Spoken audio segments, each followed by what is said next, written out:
And we are back. Predictions week 1.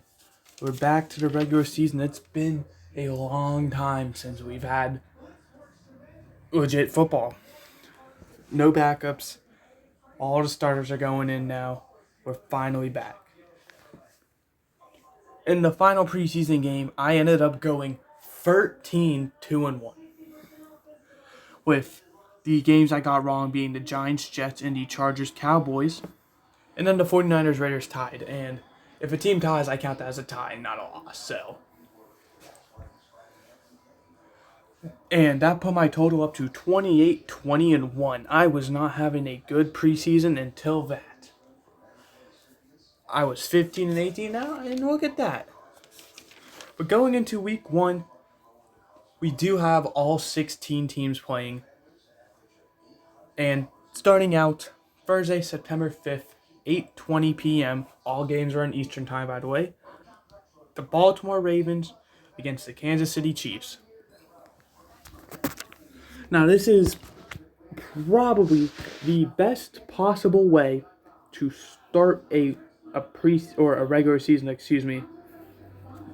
I mean, this is a rematch of the AFC Championship between the top two teams. Well, the Chiefs were actually the third seed, but I mean, they made it far, so. And then the Ravens also have the reigning MVP at quarterback, Lamar Jackson, against Patrick Mahomes, who is not the reigning, but the one before Lamar Jackson, so the most two recent MVPs. And I do believe the Ravens are going to get their revenge. I do have the Ravens winning this one. Next, we move to Friday, September 6th at 8:15 p.m. We have the Packers and the Eagles. This should be a fun game because this will be in Brazil, which I'm curious to see how their atmosphere is for these type of games. Obviously, this is going to be the only one of this year in Brazil, so they better show out or else you might never get a game again. However, I do have the Eagles winning, and I'm a Packers fan, which hurts to say, but the Eagles just always seem to do so well at the beginning of the season before it falls apart towards the end. I mean, the past 2 seasons, I believe they were the last undefeated team or something like that, or one of the last. And I don't see that necessarily changing by the first game of the season. So I am going to take the Eagles. Moving to the first 1 o'clock Sunday, September 8th, Panthers at Saints. What a great first game to start. This should be kind of a fun game, though, because it will be an NFC South match. So early division implications are going to be going on in the very first week. Granted, it is between, in my opinion, 2 of the bottom 3 teams, probably in the league. Spoilers for power rankings. Probably shouldn't have said that, but it's whatever. I do have the Saints winning this one. Unfortunately, I'm not sold on the Panthers and Bryce Young quite yet.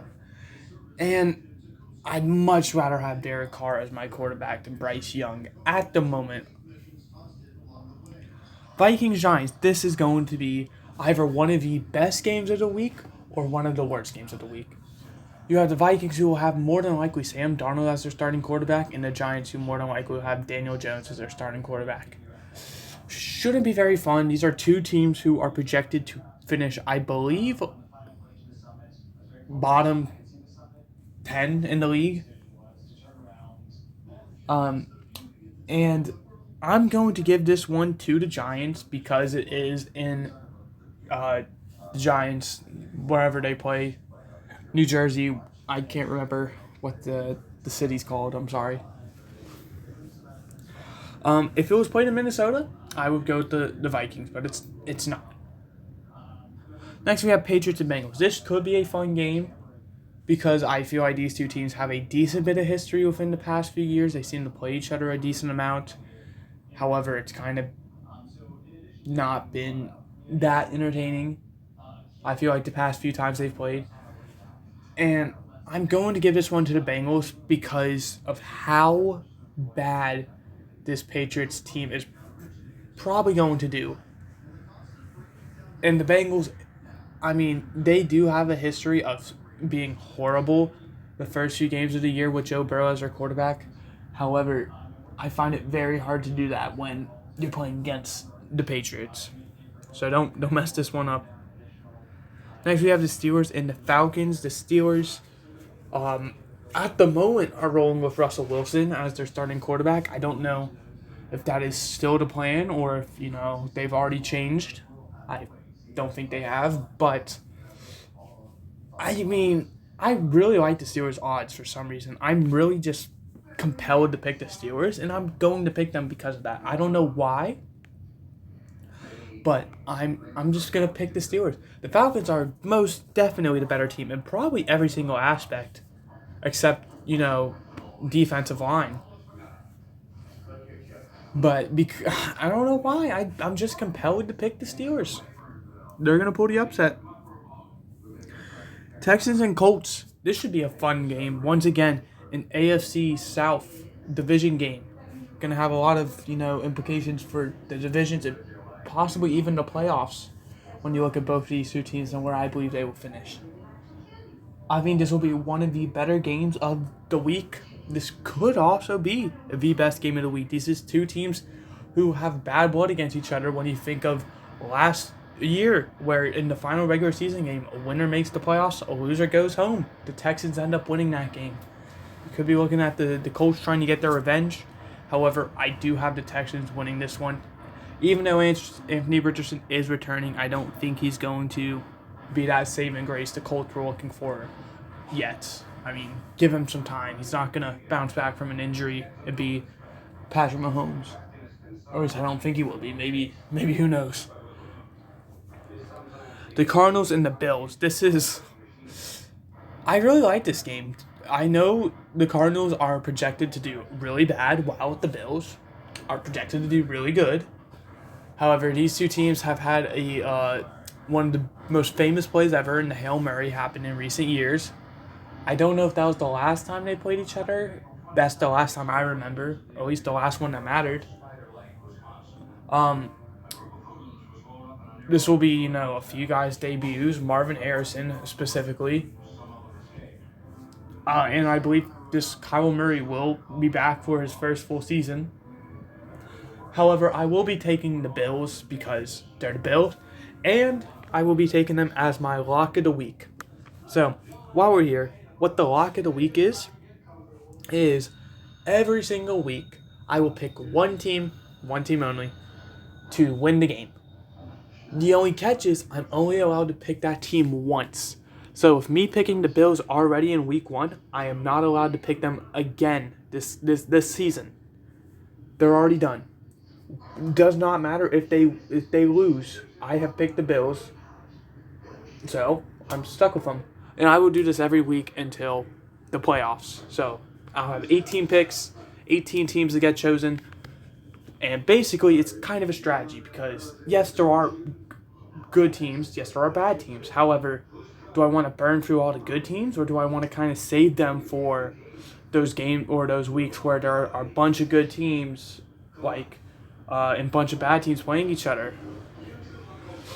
I don't necessarily just want to pick the good teams. I want to make sure I can save them for when I do need to, use one of them. But I will be taking the Bills because besides this game, I am not confident in any other game. I'm not even confident in this one. This is just the one I have the most confidence in. Okay, moving on to the Titans and the Bears. This has potential to be really fun. It's going to depend on the quarterbacks. You have two young quarterbacks, one being a rookie, one going into their second season after showing a lot of flashes. I'm really high on Will Levis, by the way. The Bears are a significantly better roster. There's no denying that. However, you have to realize they are going to have a rookie quarterback in their first game, in their first career game. And you are going to be having a lot of guys in their first game as a Chicago Bear, or at least their first time back on the team. So a lot of these guys are new, so we don't know how well they're going to do as a team. Yes, it is a lot of big-name players, but that does not mean they're going to clash well with each other. I am going to still pick the Bears because I do have faith that they will. And unfortunately, the Titans roster is just, in my opinion, that much worse than the Bears. I think even with the Bears potentially having some mistakes with, them being a new team and all, well, new players on the team, I think that the sheer power they're going to have is going to make up for it.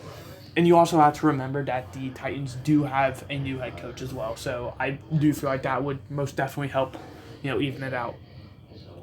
Our final 1 o'clock game, we have the Jaguars and the Dolphins. This should be a fun one. These are two teams who back around kind of mid to late, about weeks 13, were, I believe, fighting for the 1 seed in the AFC. And then both teams just kind of fell. You had the Dolphins falling all the way down to the 6th seed, while the Jaguars missing the playoffs entirely. And I feel like both these teams are going to kind of want to get, a great start to this season.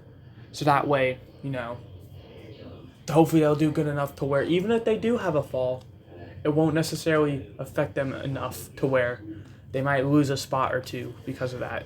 And I will be taking the Jaguars. I don't know why. This is a fun game between two young quarterbacks who just got paid, and two offenses who have a very good receiving room, very good running back room. This is going to be an offensive game, and I do believe the Jaguars defense will do just enough. This is going to be a high-scoring game. This is not going to be one of those 17-14 games. This will be a game where both teams are probably in their 30s. Moving to our 4:05 games, we have two of them. Starting out Broncos Seahawks. I don't know why. I feel like these teams have played each other week 1 a few times now. I believe this is at least the second time in 3 years. And I don't understand it. Now, I do like this game in an aspect of how consistent the Seahawks have been these past few years ever since getting Geno Smith. I mean, they've gone 9-8 both times, being in the playoff fights come the final week both times. And they've kept their roster with, DK Metcalf, Tyler Lockett, Will Dissly, all these kind of offensive guys who have been known there. And then they've improved with some, with JSN and Kenneth Walker being into the mix now as well. Wow, the Broncos are a different story. They just got rid of Tim Patrick. They have a little bit of a running back competition between all their guys. You have a new quarterback in Bo Nix. And it really feels like the only familiar, good face in Denver is Courtland Sutton. And even he's been battling with injuries, a few times. So it doesn't really mean a lot. I am going to pick the Seahawks because of that. The Broncos, like I said, they're kind of an unknown team. We don't know a lot about their starters. And because of that, I'm inclined to pick the Seahawks because of that unknownness. Now, this could backfire. This is, like I said, they're unknown. They could score 50 points and hold the Seahawks to 10 for all I know. But I'm going to be safe and pick the team I know better, and that's going to be the Seahawks. Next, we have the Raiders and the Chargers. This could be a good game. It's really going to depend on how these two teams play. Obviously, I believe the last time they played, the score was 63-6 or something. So let's throw that game out the window. But in that game as well, Justin Herbert did not play. But Justin Herbert should be playing this game. However, he will be heavily hindered with the surrounding cast with all of his former guys, Mike Williams, Keenan Allen, Austin Eckler. They're all gone. You got J.K. Dobbins, Gus Edwards now. And I can't even really name their receiving room. I know they got Joshua Palmer. I believe they have Quentin Johnston. Well, I know they have him, but we don't know how good he's going to be. And the Raiders, they have Gardner Minshew at the quarterback, who in my opinion is an upgrade over Jimmy G. Not by a lot, but it is. And I feel like what this team's going to really rely on is how Gardner Minshew plays. And then Zamir White is a sneaky player. Because you lose Josh Jacobs to the Packers, and now Zamir White is kind of your focused running back. And I do feel like it's really going to depend on how well he plays. If he plays good, this team's going to win, and it's going to be convincing. If not, they're probably going to lose. I don't know how well the Chargers are going to do. I do have the Chargers winning because, well, it's the same thing with the Broncos. The unknown of the quarterback and running back play from the Raiders is just scaring me away enough. Meanwhile, The Chargers, I do know their quarterback, and I do believe that no matter what receivers he's throwing to, he will be able to do his job well enough. Moving to the 425 games, we have two of them. Cowboys Browns. This could be a fun game. The Cowboys are, in my opinion, a top three roster in the league, not just, in a not just I don't think they're necessarily a team, but as a roster, I mean, you look at that team, you have top tens in a lot of positions. And the Browns, I do believe, are very similar. However, the thing that sets them apart is they don't have as nearly as a good or at least consistent quarterback as Deshaun Watson. We're talking about the Cleveland Browns, Deshaun Watson, not the Houston Texans one. And they are going to be without Nick Chubb, which, in my opinion, would make up for Deshaun Watson if he does play bad. However, without Nick Chubb there, it's going to be probably on Watson, and I don't know how much they're going to ask of guys like Jerome Ford and Pierre Strong. Because I am going to take the Cowboys. However, don't be surprised if the Browns win this game. I do believe this will be a close game no matter what. I just see so many more scenarios where the Cowboys win. I see it's going to be close in my opinion, but I believe 9 times out of 10 it will be the Cowboys. Next we have Commanders and Buccaneers. I don't know. This game I feel like is going to be a close game, but it's not going to be a fun game. Right? A lot of people are going to be watching probably because of Jaden Daniels. Obviously the number 2 overall pick. That would bring in a lot of attention. I'm going to be watching this game not just because of Jaden Daniels, but because I'm an NFL guy. I mean, I'm paying for a Sunday ticket. I'm going to get every last penny I can out of it. And then the Buccaneers, I don't know if I really like that much because they were very reliant on Baker Mayfield having a good year. And if he goes into Carolina, if he turns into Carolina Baker Mayfield, could be screwed. Now, it's going to depend on which Baker Mayfield you get. I feel like Baker Mayfield is a good quarterback. It's just, he's a situational one, where some days he's good, some days he's bad. More days he's good, however, now, which, I think the Buccaneers are thankful that they found a quarterback for, relatively cheap, $33 million a year or whatever. And I think that will pay off, as I do believe they will win this game, and I do believe they will get a good Baker Mayfield. Might not be the best, but he will be enough to win you that game. And, well, in my opinion, if you're able to win a game, you're good enough. Moving to our final 2 games, we have 8:20 p.m. Sunday Night Football, the first waiting all day for Sunday night. We have the Rams and the Lions. Matthew Stafford, Jared Goff going at their former teams yet again. I feel like we've seen this story time and time again already. This is a rematch of the wild card last year between the 3 and the 6 seed, which ended in, I believe, a 1-point Lions win. So this game could go either way. However, as far as I know, one team has continued to improve, being the Lions, and one team, in my opinion, has not. And that is the Rams. They've lost a few guys, and I do believe they are going to be very reliant on their receiver room. If Cooper Kupp and Puka Nacua can continue off of, their best seasons, then we might be talking about a different story. But we're assuming that Cooper Kupp's going to return to his nearly 2,000-yard performance and stay healthy, and we're assuming Puka Nacua wasn't a one-year wonder. And I don't know if we can do that necessarily. I am going to take the Lions because of that. I do think they both will do their job. However, I don't think it's going to be enough, and I don't necessarily know if they're going to get it done in week 1. We might be looking at a late start for those two. Finally, Monday, September 9th, 8:15 p.m., we have the Jets and the 49ers.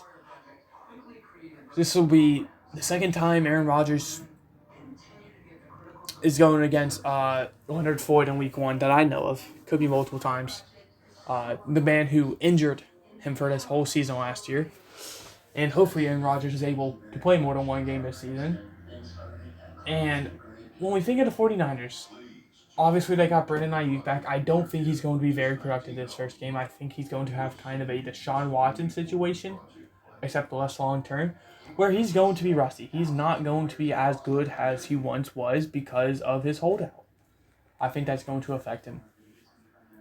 You also have to look, they're not going to have There's a chance they might not have Trent Williams with him holding out for a new contract. And I feel like that's really going to hurt the 49ers, no matter who they have. And the Jets, on the other hand, they look like a very happy team as long as Aaron Rodgers is happy. Or, not happy, healthy. And because of that, I'm going to hope the best for Aaron Rodgers, and I'm going to pick the Jets because I do not believe he's going to have a season-ending injury again in the first game. Knock on wood. And with that being said, that's going to do it. The teams I have winning my games are the Ravens, Eagles, Saints, Giants, Bengals, Steelers, Texans, Bills, Bears, Jaguars, Seahawks, Chargers, Cowboys, Buccaneers, Lions, Jets, with the Bills being my lock of the week. I do hope you guys did enjoy this episode of our predictions that we do every year. I had a great time. I will see you guys next time, however, with probably UCF Knights Dynasty. However, Rams franchise should be right around the corner, so who knows? It could be that too. See you guys next time. Goodbye.